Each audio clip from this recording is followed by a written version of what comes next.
Halo teman-teman, apa kabar hari ini? Semoga semuanya sehat dan semangat belajar ya. Hari ini kita akan belajar IPA dengan materi yang sangat penting, yaitu pernapasan makhluk hidup. Pernafasan adalah kegiatan yang kita lakukan setiap hari, bahkan tanpa kita sadari. Saat bernafas, tubuh kita bisa tetap hidup, bergerak, dan belajar. Pada pelajaran ini, kita akan membahas bagaimana manusia, hewan, dan tumbuhan bernafas, serta mengapa pernafasan sangat penting bagi kehidupan. Yuk kita pelajari sama-sama. Teman-teman, sekarang kita bahas pengertian pernafasan. Pernafasan adalah proses menghirup oksigen dari udara dan mengeluarkan karbon dioksida dari dalam tubuh. Oksigen sangat dibutuhkan oleh tubuh kita.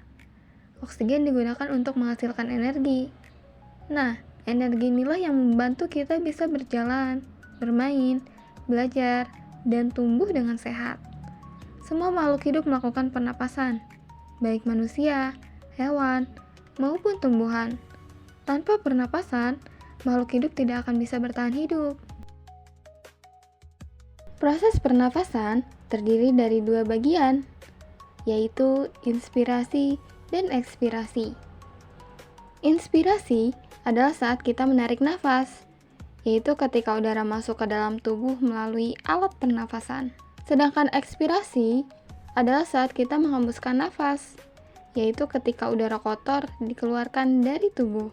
Tanpa kita sadari, ternyata tubuh kita bekerja dengan sangat hebat ya. Pernafasan pada manusia. Manusia bernapas menggunakan paru-paru. Udara pertama kali masuk melalui hidung yang berfungsi menyaring debu dan kotoran. Setelah itu, udara melewati tenggorokan lalu masuk ke paru-paru. Di dalam paru-paru terjadi pertukaran gas, yaitu oksigen masuk ke tubuh dan karbon dioksida dikeluarkan. Paru-paru bekerja dibantu oleh diafragma, yaitu otot yang membantu kita saat menarik dan menghembuskan nafas. Karena itu, kita harus menjaga kesehatan paru-paru agar tetap sehat. Pernafasan pada hewan. Teman-teman, hewan bernafas menggunakan alat pernafasan yang berbeda-beda. Hal ini disesuaikan dengan tempat hidupnya. Ikan bernafas menggunakan insang untuk mengambil oksigen dari air. Burung dan mamalia bernafas menggunakan paru-paru. Serangga bernafas menggunakan trakea. Cacing tanah bernafas melalui kulitnya. Sedangkan katak bernafas menggunakan kulit dan paru-paru. Walaupun berbeda, semua alat pernapasan memiliki fungsi yang sama. Sekarang kita lihat contoh proses pernapasan pada ikan. Ikan membuka dan menutup mulutnya agar air masuk ke dalam tubuh.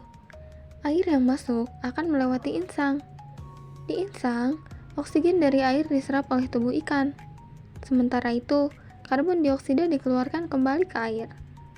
Menarik sekali ya. Walaupun ikan hidup di air, ikan tetap memerlukan oksigen. Nah, itulah kenapa hewan memiliki cara bernapas yang berbeda sesuai dengan alat pernafasannya.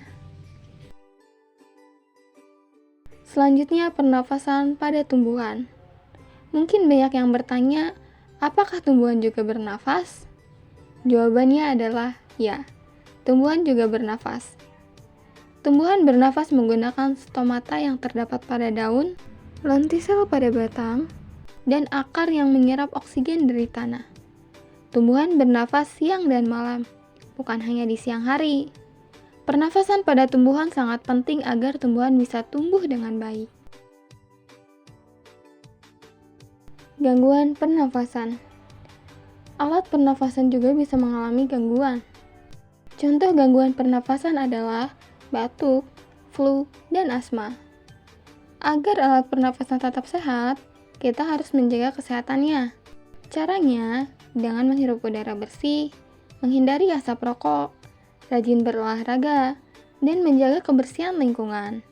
Dengan alat pernafasan yang sehat, tubuh kita akan menjadi lebih kuat. Sebagai kesimpulan, pernafasan sangat penting bagi kehidupan. Setiap makhluk hidup memiliki alat pernafasan yang berbeda-beda. Pernafasan membantu tubuh menghasilkan energi. Oleh karena itu, kita harus menjaga kesehatan alat pernafasan Ingat teman-teman, bernafas sehat, hidup lebih kuat. Selanjutnya saya menyiapkan kuis untuk materi yang kita pelajari hari ini. Langsung saja, soal yang pertama. Alat pernapasan pada ikan adalah A. Paru-paru, B. Kulit, C. Insang, D. Trakea. Jawabannya adalah C. Insang. Soal berikutnya, proses menghirup udara ke dalam tubuh disebut, sedangkan proses menghembuskan udara keluar tubuh disebut. Jawabannya adalah yang pertama disebut inspirasi dan yang kedua disebut ekspirasi. Soal ketiga, sebutkan dua cara menjaga kesehatan alat pernapasan. Jawabannya adalah boleh hanya 2 di antara 4 poin tersebut. Mungkin itu saja materi kali ini, semoga bermanfaat. Sekian dan terima kasih, jangan lupa like and comment.